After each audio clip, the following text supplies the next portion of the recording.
BNP এখন ডিফেন্সিভে খেলছে। কেন খেলছে?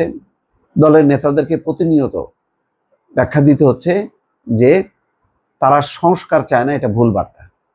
সংস্কারের পক্ষে একটা জনমত তৈরি হয়েছে, এটা সত্য। তারা মনে করে যে যেন তেনভাবে যদি নির্বাচন হয়, কেউ ক্ষমতায় আসে, তাহলে আবার শেখ হাসিনার মতন ফ্যাসিবাদী শাসন কায়েম করবে। সুতরাং একটা সংস্কারের মধ্য দিয়ে কেউ আর ওই ফ্যাসিবাদী শাসন প্রতিষ্ঠা করতে পারবে না, এরকম একটা আকাঙ্ক্ষা তৈরি হয়েছে। এছাড়া দেশে বিদেশে সবাই চায় যে প্রতিষ্ঠানগুলো সংস্কার হোক।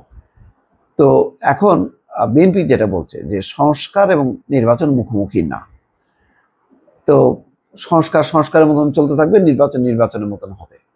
কিন্তু অন্যরা এই বক্তব্যের ভুল ব্যাখ্যা দিচ্ছে। তাই মির্জা ফখরুল ইসলাম আলমগীর যেমন বলছেন যে বিএনপি কখনো বলেনি আগে নির্বাচন পরে সংস্কার, ভুল ব্যাখ্যা দেওয়া হচ্ছে, অর্থাৎ বিএনপিকে উদ্দেশ্য করে ভুল ব্যাখ্যা দেওয়া হচ্ছে। আবার রিজভী বলছেন উপদেষ্টাদের কেউ কেউ বিএনপির ভাবমূর্তি নষ্টে ছবক দিচ্ছে, অর্থাৎ তারা আকারে ইঙ্গিতে বলা চাচ্ছে যে কোনো কোনো রাজনৈতিক দল মানে সংস্কার তাদের জন্য গুরুত্বপূর্ণ না, তাদের জন্য গুরুত্বপূর্ণ হচ্ছে ক্ষমতায় যাওয়া। এই যে বক্তব্যগুলি আকারে ইঙ্গিতে তারা দিচ্ছে,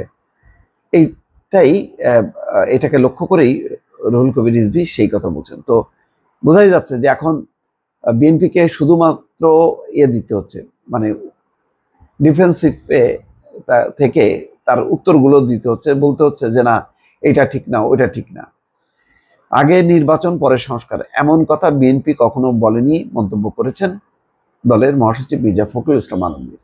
তিনি বলেন বিএনপি আগে নির্বাচন পরে সংস্কার বলেনি, এটা যদি কেউ বলে থাকে তাহলে ভুল ব্যাখ্যা দেওয়া হচ্ছে, জনগণকে বিভ্রান্ত করা হচ্ছে।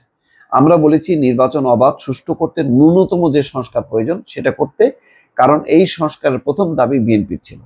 আসলে তত্ত্বাবধায়ক সরকার ব্যবস্থায় ফিরে আসা, এটা তো বিএনপি দাবি ছিল। তো এটাই তো সবচেয়ে একটা নির্বাচন সুষ্ঠু হওয়ার মধ্যে দিয়ে মানে কোনো রাজনৈতিক দলের ক্ষমতায় আসা, এর যে গ্লোরিফাই আর তো কোনো জিনিস হতে পারে না। তো সেটাই তো বিএনপির প্রথম দাবি, এবং এটা নিয়েই তো 15 বছর বিএনপি আন্দোলন করেছে। তাহলে বিএনপির ঘাড়ে কেন চাপানো হচ্ছে যে তারা সংস্কার চায় না? এই কারণে বিএনপিকে দেখবেন যে দফায় দফায় বলতে হচ্ছে যে, ইভেন তারেক রহমানও বলেছেন যে সংস্কার এবং নির্বাচনকে মুখোমুখি দাঁড় করানো একটা দুরভিসন্ধি আছে। আমরা সংস্কার চাই এবং সংস্কারের জন্য আমরা 31 দফা দাবি দিয়েছি, এর আগেও সংস্কারের প্রস্তাব দিয়েছি, এবং রাষ্ট্রের একটা সংস্কার দরকার। কিন্তু তারা বলছে যে এই সংস্কার পার্লামেন্টের মাধ্যমে বাস্তবায়ন হতে হবে, আর এনসিপি বলছে যে এই সংস্কার এখনই বাস্তবায়ন করতে হবে। এখনই যে বাস্তবায়ন করবে এর ম্যান্ডেট তো নাই। এই নিয়েই একটা কি বলে মতবিরোধ বা মতদ্বৈততা আছে। রিজভী কি বলছেন যে অন্তর্বর্তী সরকারের কিছু কিছু উপদেষ্টা বিএনপির ভাবমূর্তি নষ্টে নানা ছবক দিচ্ছেন বলে অভিযোগ করছেন বিএনপির সিনিয়র যুগ্ম মহাসচিব রুহুল কবির রিজভী। তিনি বলেন দলের নাম ভাঙিয়ে যারা অনৈতিক কাজ করছে তাদের বিরুদ্ধে কঠোর ব্যবস্থা নেওয়া হচ্ছে। এইটা কিন্তু খুবই দরকার। যেমন আজকে এনসিপি কিন্তু আনুষ্ঠানিক বিবৃতি দিয়ে বলেছে যে তৃণমূল পর্যায়ে বিএনপির উপর কেন্দ্রীয় বিএনপির কোনো নিয়ন্ত্রণ নেই। এটা তাদের ক্ষেত্রেও মানে সারা দেশে সমন্বয়ক নাম দিয়ে যে কাণ্ড চলতেছে সেটার উপরও কোনো নিয়ন্ত্রণ নেই। যাই হোক, এখন সেটা হয়তো অত চোখে বাঁধে না, কিন্তু বিএনপি যেহেতু বড় দল সেটা চোখে বাঁধছে এবং তারা সেই কারণে বলছে।